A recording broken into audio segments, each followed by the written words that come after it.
So good evening to everyone. I'm James Luigi C. Capuz, and this is CSS 182-2, Data Science 2, and I'm from AM3.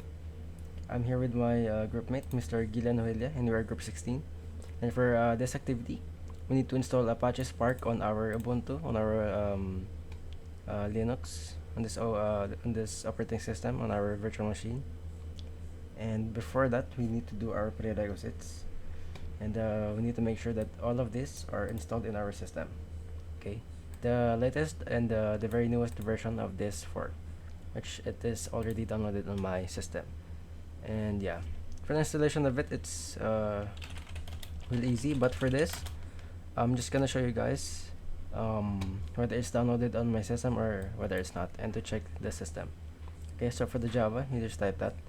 For the Python, you type Python 3 dash dash version.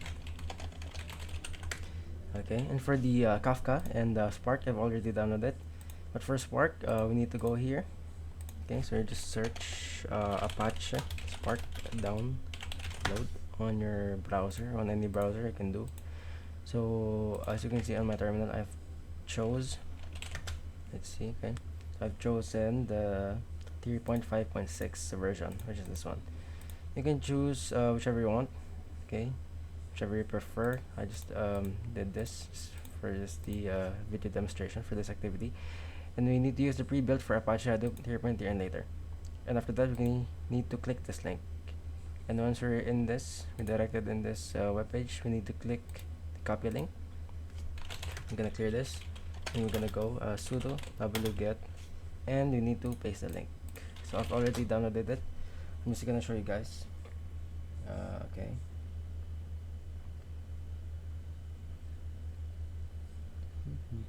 So we're just gonna wait for it to download. It's really very fast. So once it download, we need to extract Spark and move it. Extract our Spark and move it to a much more convenient folder. So for that, I'm gonna go tar-x zvf. Okay, Spark dash 3.5.6 bin Hadoop 3. Okay, so this one's already on my system, but once you enter this, okay, you'll have this. So it has doubled on my system. Just gonna remove that. I'm just gonna remove it later. So after you installed the Spark on your system, now we need to make or set in our environment variables, which are the variables that tell Spark where to find its files, logs, and working directory. So it's already on my system as well. So you just type export Spark home. This is one of the very basic ones. Okay, that we have that. We also have the path. Of course, we need that. Path Spark home bin. We also have that. Okay, so this one needs to have a space on it. That one. And yeah, basically we have those. You can see in this. Okay, you can see. Yeah, we have that. So after that, our very first step is to start our Spark master. So we're gonna do Spark dash underscore home spin start master .sh. So as you can see, so it's already running, but if you want to check, you can check like that, JPS. Okay, now for the worker, you can do the same thing, but you just change this one. Okay, then I'm gonna go JPS. No, for the worker we need to add this. So from my end, Spark Linux Linux, my name, and then virtual box 70. So yeah, if you want to check, take a look. See, master worker, it's already running. Okay, it's already running in the back. So for the Spark Master, um, this will handle job scheduling and resource management. Okay, and for the worker, they run the tasks assigned by the master and report each progress. So yeah, after running the Spark worker and the Spark master, we need now to open a new terminal. Gonna go new terminal and run our Spark shell. So I have sticky notes here, so we can like do this. It'll be very easy. Gonna paste that. Okay, Spark jobs triggered here will appear in the applications tab on our master UI. So on our browser, you can go on this. Okay. It shouldn't be here. Okay, we killed it first, and then yeah. Now we're at the Spark Shell. So Spark Shell allows you to execute Spark commands interactively and is the easiest way to generate jobs for demonstration. So after this, we're gonna run a simple code to our Scala. So each action appears as job in the master UI applications tab. So with this, okay, I'm gonna exit this one first. I've already this is just a simple code demonstration, so I'm just gonna paste it. Okay, so the values are not. I'm gonna quit in this. Okay, I'm gonna quit first and then kill this one. So I'm gonna go back to the master.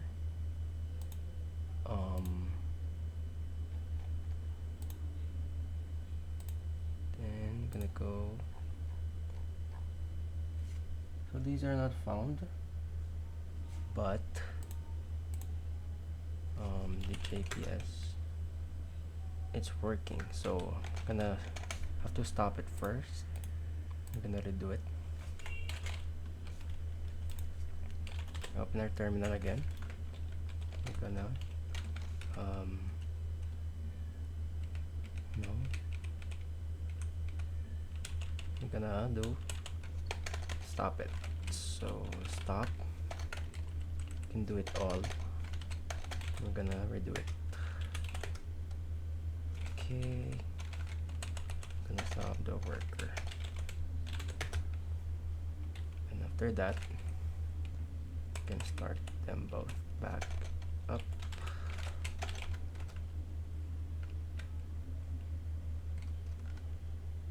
Okay, and then we should start the master first. So okay, I'm just gonna type it. Spark home spin start master.sh. So I'm gonna redo this. Windows Spark to the Linux. Basically, just before virtual box.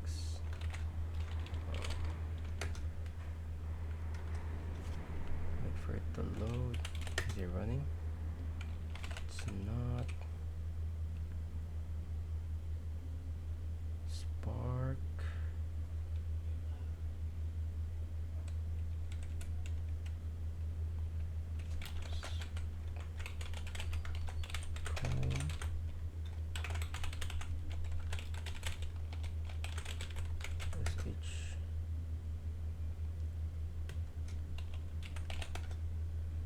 it's running.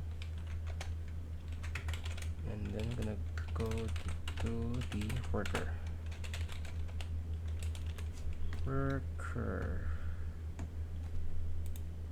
What time? I'm gonna do the worker now. Okay, FSH. And then Spark Linux.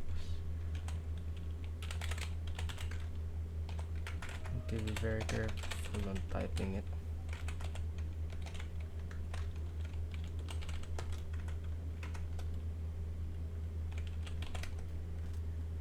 Okay, now it's done.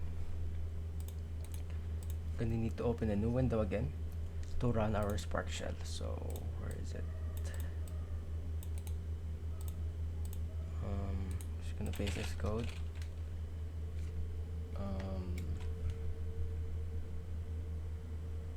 So we can open our an interactive Scala shell connected to our cluster. So after that, I'm gonna run a simple code again. I'm just gonna use my sticky notes. This will generate sample code for us. Okay, so we're gonna exit this one. I'm gonna go back to it again, and it's done. We have one running application. We have one alive worker, which I should have shown after I run the worker. And yeah, each action appears as job in the master UI in the applications tab. This one. So we have a job. Okay. 44, 45. We have the environment. We also have the executors. Okay. So the jobs tab shows all the running or the completed jobs triggered by our Spark shell actions. And the environment tab shows Spark and JVM configuration variables. Okay, the runtime. And the executors tab shows the details of each executor, cores, and memory tasks, memory and tasks. Okay, so after this, we're just gonna clean it all up again. Gonna find the audit. Just gonna go from here. You can just use the other terminal. So we can stop both of it. Stop all. So yeah, the worker doesn't stop, so I have to always manually. And that's it. We have the alive workers running earlier. I don't know if it's still gonna show. Like I said, it doesn't show, but yeah. You also had the job tabs populated. There was a running application. And yeah, that's it. Thank you guys for watching.